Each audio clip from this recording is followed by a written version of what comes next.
Hey friends, this is Vidhan. Welcome you to my channel. Today we have a problem from classical mechanics. This is the problem that we have already solved in one of our early videos, but we have done this solution by using a method that is very lengthy. And that's why in this video we will try out the same problem with a new method. This is the method of integration. The problem says a canonical transformation relates the old coordinates small p to the new ones capital P by the relations capital Q equal to small q squared and capital P equal to small p by 2 small q. The corresponding time independent generating function is which one? We know canonical transformation is something when old coordinates, that means small q small p, change into new coordinates, that means capital Q capital P. Now one thing is to be noticed, small q small p, they are called coordinates, old coordinates.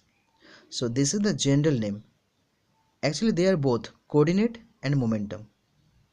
So I can say old coordinate or old position and old momentum. Similarly, these are called new coordinates, but they are both new coordinate and new momentum.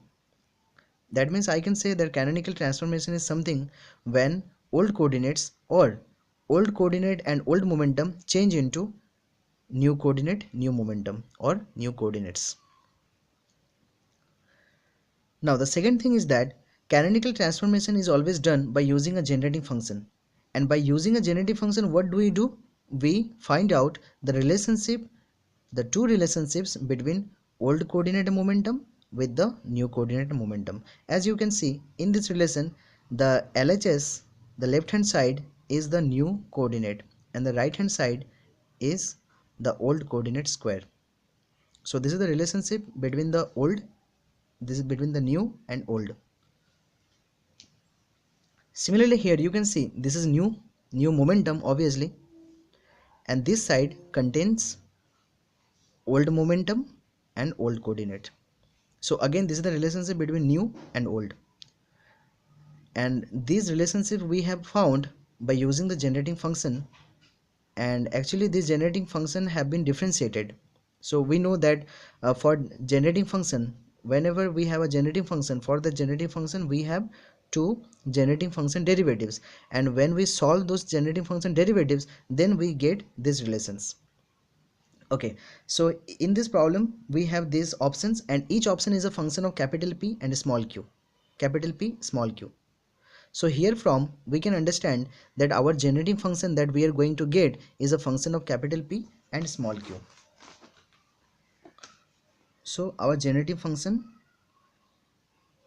is a function of capital P and small q. Since each of the option is a function of capital P and small q, so obviously our generating function will be a function of capital P and small q. And when the generating function is a function of capital P and small q, then we have two generating function derivatives possible for it. Since the function is a function of capital P, so this function is differentiable with respect to capital P. So the first generating function derivative possible is del f by del capital P, because this function is differentiable with respect to capital P since it is a function of capital P, and this is capital Q. And the second generating function derivative that is possible when the function is a function of capital P and small q, so it is also differentiable with respect to small q, del f by del small q, and this is equal to small p.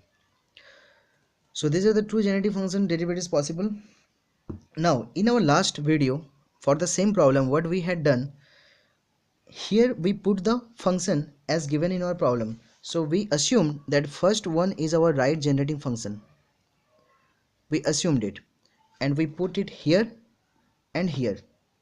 We solved it and we solved it also, and then finally we checked whether these two solutions finally give us these two relations or not. If they don't give us the right answer, then we jump to the next option, and again we put here the second option, here also the second option, and we solve it, and finally we check whether these two relations are matched or not. So this is the way we had done the solution in our last video, but today we will see something new. Okay, now we have these relations. Now what we can do, let's check it out.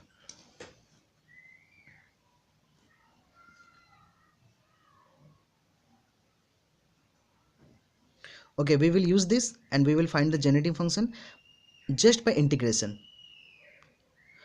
So how to do it? P del q is equals to del f. Is there any problem? We have just taken this del q to the left hand side.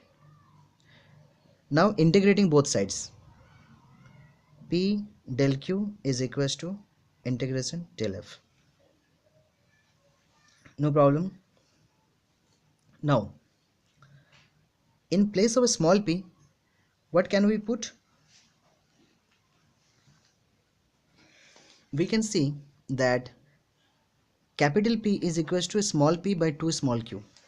So we can see that capital P is equals to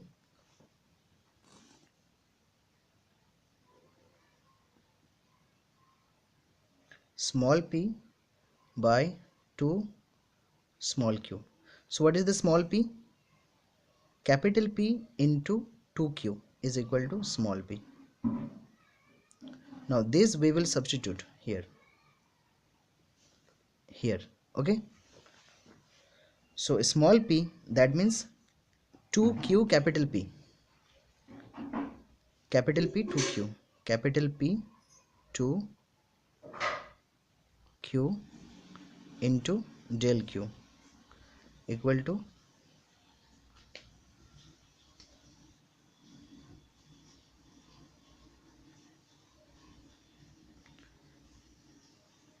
del f.